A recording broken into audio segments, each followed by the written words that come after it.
রাজধানীতে ধুলো, বায়ু ও পরিবেশ দূষণ রোধে ভ্রাম্যমাণ আদালত পরিচালনার ঘোষণা দিয়েছেন ঢাকা দক্ষিণ সিটি কর্পোরেশনের মেয়র সাঈদ খোকন। সকালে বাংলা একাডেমি চত্বরে অমর একুশে গ্রন্থমেলা উপলক্ষে ধূলি নিয়ন্ত্রণ কার্যক্রমের উদ্বোধন অনুষ্ঠানে একথা জানান তিনি। ভবন বা অন্যান্য স্থাপনা তৈরির ক্ষেত্রে নির্মাণ সামগ্রীর কারণে অতিরিক্ত ধুলা তৈরি হলে সংশ্লিষ্টদের বিরুদ্ধে ভ্রাম্যমাণ আদালত ব্যবস্থা নেবে বলেও জানান মেয়র। মাহবুদ আজমির প্রতিবেদন। একদিন বাদেই শুরু হচ্ছে প্রাণের অমর একুশে গ্রন্থমেলা। এরই মধ্যে সব ধরনের প্রস্তুতি শেষ করেছে বাংলা একাডেমি।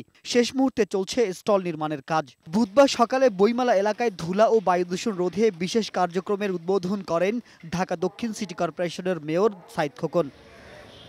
মেলা প্রাঙ্গণ পরিদর্শন শেষে মেয়র জানান, সিটি কর্পোরেশনের পক্ষ থেকে একুশে গ্রন্থ মেলার জন্য সব ধরনের সহায়তা দেওয়া হবে।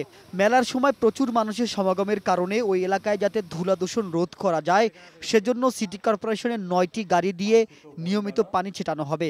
মহামান্য আদালতের নির্দেশনা বাস্তবায়ন করবার লক্ষ্যে 51 কিলোমিটার প্রাইমারি রোড রয়েছে। এই সমস্ত প্রাইমারি রোডগুলোতে সকালে এবং বিকেলে পানি ছিটিয়ে ধূলি দূষণের সর্বাত্মক ব্যবস্থা নেওয়া হবে।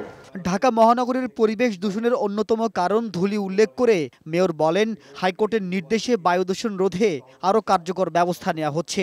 শুষ্ক মৌসুমে নগরীতে সার্বক্ষণিক পানি দিয়ে ধূলি দূষণ রোধ করা হবে। পাশাপাশি মাদক এবং ভেজাল নিয়ন্ত্রণের মতো ধূলি দূষণ রোধেও ভ্রাম্যমাণ আদালত কাজ করবে বলে জানান মেয়র। ধূলি দূষণে জড়িত ব্যক্তিদের বিরুদ্ধে আইন অনুযায়ী ব্যবস্থা গ্রহণ করবার জন্য নির্দেশ প্রদান করা হলো।